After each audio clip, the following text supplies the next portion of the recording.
George Floyd, and now Right. We are a national shame. I'll say that again. We're a national shame. But because of Michelle, because of Mohammed and Zainab because of the people that put the boots on the ground, Minnesota, we're going to start a national movement. We'll start a national movement. They'll start here in Minneapolis, the Brooklyn Center, Minnesota,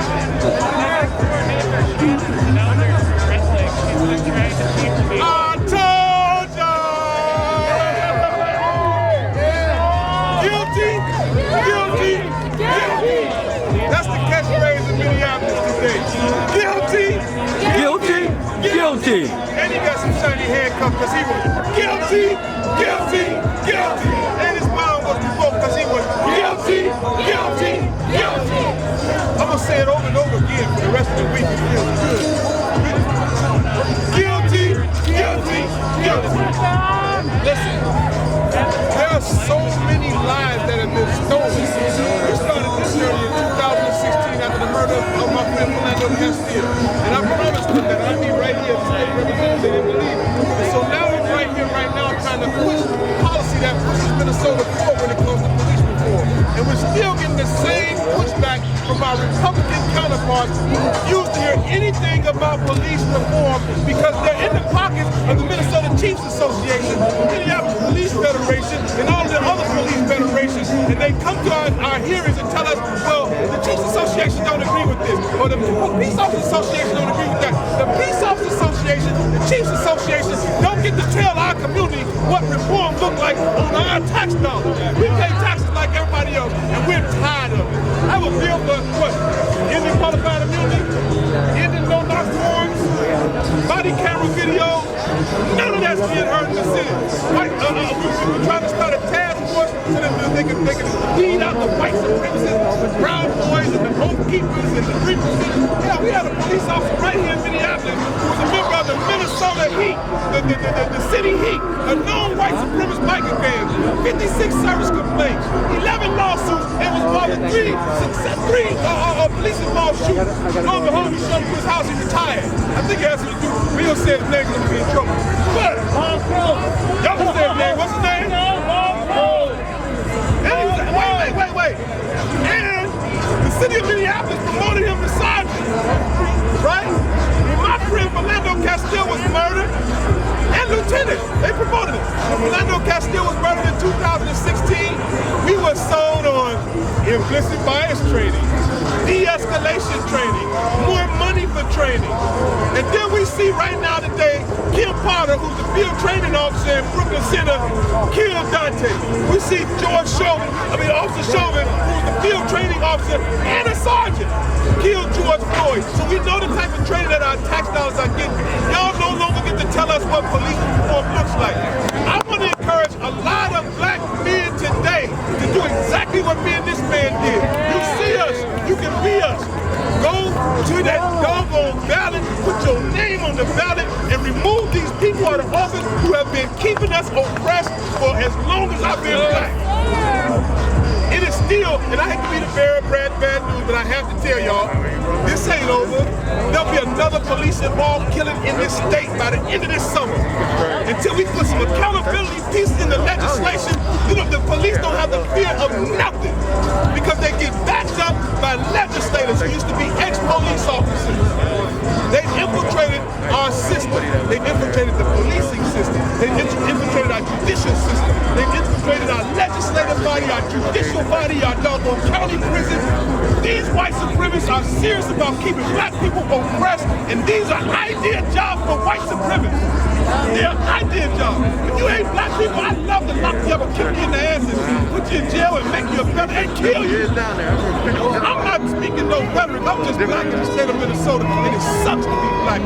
Knowing damn well that I watched my friend, I talked to him about Otis Sterling on June 5th, July 5th, July 6th, the very next day he lost his life. Here we are, we born in George Floyd. We came to George Floyd, another officer killed somebody in Brooklyn Center. And so like my sister Tashira said, until we get justice for all families, there will be no peace. We're not going nowhere. We're going to keep our needs on legislation. All of the legislation. I'll put y'all on blast. I got elected to this office to tell the people the bullshit y'all doing inside of this building.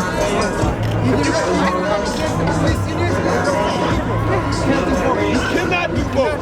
You cannot do both. We are dying like sheep. They are hunting us down like deer. Racially profiled the brothers and sisters left and right. Your tail light out. Your brake light out. You didn't turn your blink on. Your windshield wiper don't work. You're driving while black. You got an air freshener. Ultimately, those traffic stops turn those cars into caskets for black people. We got legislation this week. This week, we propose legislation to try to stop these pretextual stops. City don't want to hear it. So when we talk about police reform, I want y'all to be on notice. Who is stopping police reform in this state? It's the Republican Senate, and I'm not scared to say it. Hey, can I get y'all one time, everybody? Just one fist up, one fist up, one fist up, one fist up, one fist up, one fist up. Reporters two, one fist up. This was George Floyd, y'all. Say it with me one time. Guilty, guilty, guilty. One more time. Guilty, guilty, guilty. Guilty, guilty, guilty. Yeah! All right, so, thank you. Wait, before I go, this would not be possible. It takes to get justice for each and every one of our families as well. But I need you all to spread the word. I need you all to say my baby's name, Hardell Cheryl. Say his name. Say his name. Say his name. I thank God for each and every one of you coming out today. This is history in the making, but it's a small step in the right direction. We got a lot more work to do, but we need you to continue to come in and air and show support and solidarity with the other families who've not gotten justice like myself. Because this is a hard fight. We can't do it without you. We need your help. We need you all to push those stories out so that they get the national attention that they so deserve. Hardell was my only child. He was 27 years of age. And as I said, he walked in, and 9 days later, he was taken out in a body bag.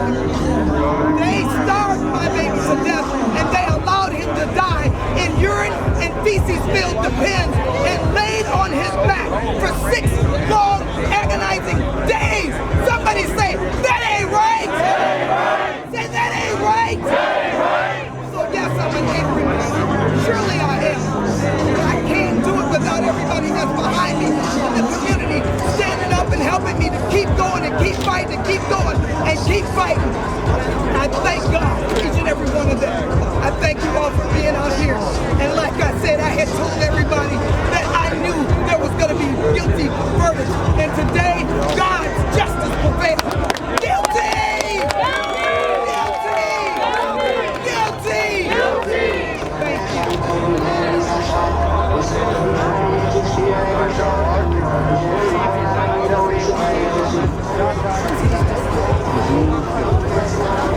What's up, King? I'm all right. I need to get that press.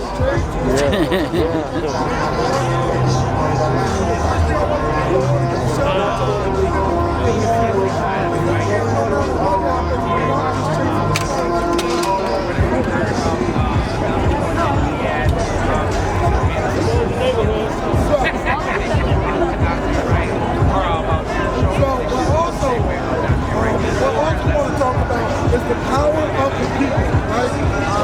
Because that's what happens, right? It's not that they decided that they finally were just going to stop killing people. It's not that they decided that they're going to just stop convicting people. It's because the people forced them to do it. Because that's what the power of the people is. In America, they like to divide us, right? It's hard. We have a lot of different cultures. We have a lot of different language barriers. They want to keep us divided. We need to stick together. It's not about going out and trying to fight the cops. It's about creating unity. Because that's what they're really scared of. They got tanks. They got jets. They got nukes. We can't go to war with the government, but if we unite, that's what they're scared of. So they want to keep us divided, and we're not going to let them do that.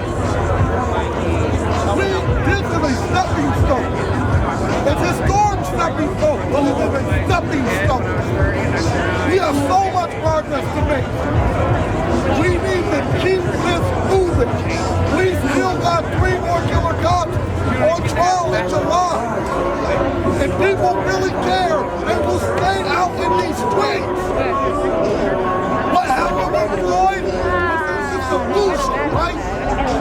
The illusion is they do the smoke and mirrors, right?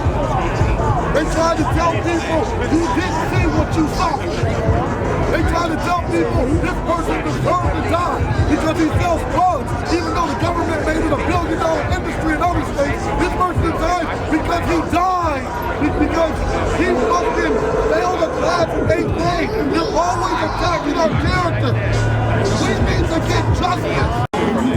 The pressure got lifted is when I looked at Tashira, my friend who lost her fiance, and I could see that this is going to be a moment of change. This is going to start something different. People that have suffered in the past are going to reopen their cases. They're going to be looked at again and hopefully find some justice for them. And I could feel moment where people kind of uplifted, and I believe there's going to be some change happening in this world. The system's got to change. No more reacting. We have to get proactive and start making those changes now. There is no more change.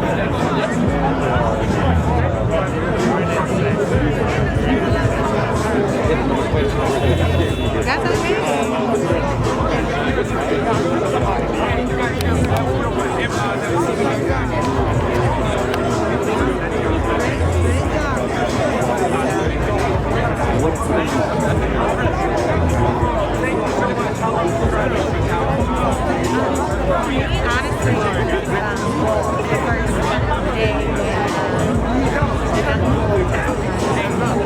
Honestly, that's just my life. When I heard the girl talking, that to me said it right there. Out of the mouths of babes comes truth and righteousness. So that was a big moment. I know there's every expert. They did so well on the stand. They really explained things that I felt like more people understand, and it's just so clear. And I appreciate that because these are really complex issues that they come down really well. I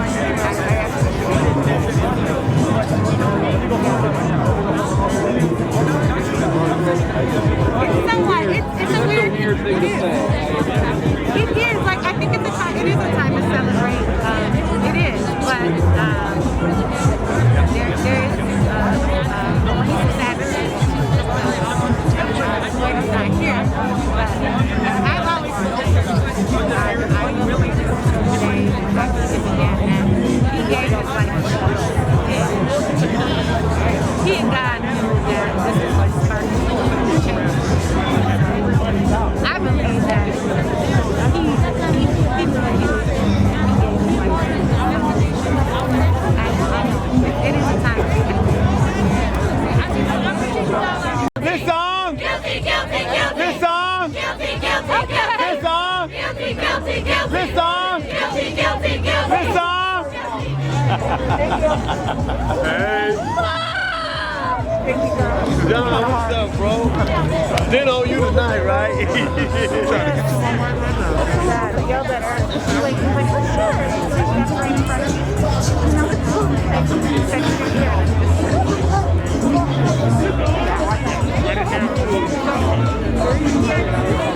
You know, I'm honestly not I know they're talking about I'm not down for any of that. Don't get it! Shut it down!